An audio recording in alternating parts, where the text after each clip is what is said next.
Hi friends, welcome to నాజ్నో vibes.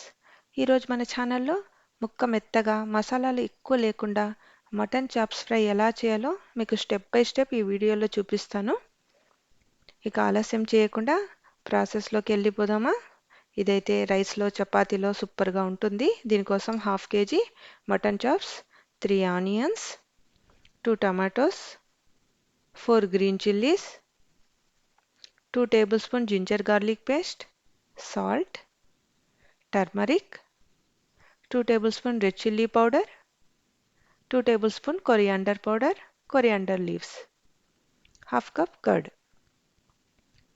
ఇప్పుడైతే ఇలాగ సన్నగా పొడవుగా కట్ చేసి పెట్టుకోండి.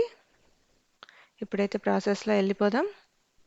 ముందైతే స్టవ్ ఆన్ చేసి కుక్కర్ పెట్టి హీట్ అయిన తర్వాత 2 టేబుల్ స్పూన్ ఆయిల్ వేసుకోండి. ఇప్పుడైతే ఆనియన్స్ వేసి బ్రౌన్ కలర్ వచ్చేంత వరకు ఫ్రై చేసుకోండి. ఆ తర్వాత అల్లం వెల్లుల్లి పేస్ట్ వేసి పచ్చి వాసన పోయేంత వరకు ఫ్రై చేసుకోండి.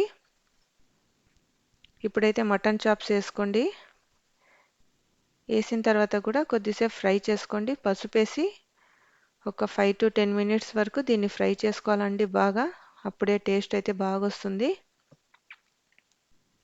ఆ తర్వాత కొద్దిగా కారం, కొద్దిగా ఉప్పు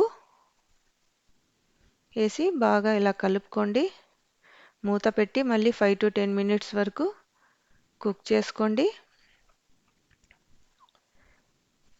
ఆ తర్వాత పచ్చిమిర్చి వేసుకొని కొద్దిగా టమాటాలు వేసుకొని మళ్ళీ బాగా కలపండి.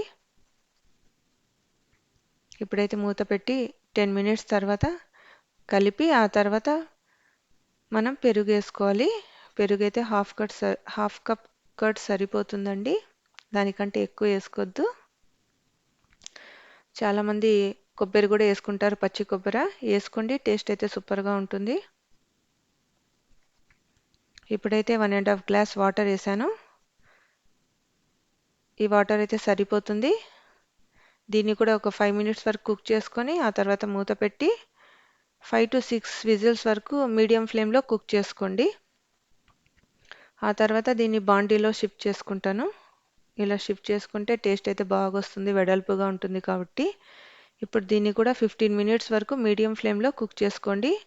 లాస్ట్లో ధనియాల పొడి 2 టేబుల్ స్పూన్, కొద్దిగా కొత్తిమీర వేసి బాగా కుక్ చేసుకోండి. మీడియం ఫ్లేమ్లో పెట్టి కుక్ చేసుకోండి. మీరు కూడా ఈ రెసిపీని ట్రై చేసి ఎలా ఉందో నాకు కామెంట్లో చెప్పండి. తప్పకుండా ట్రై చేయండి. టేస్ట్ అయితే సూపర్గా ఉంటుంది. నా ఛానల్ని సబ్స్క్రైబ్ చేయరా ప్లీజ్. Thank you.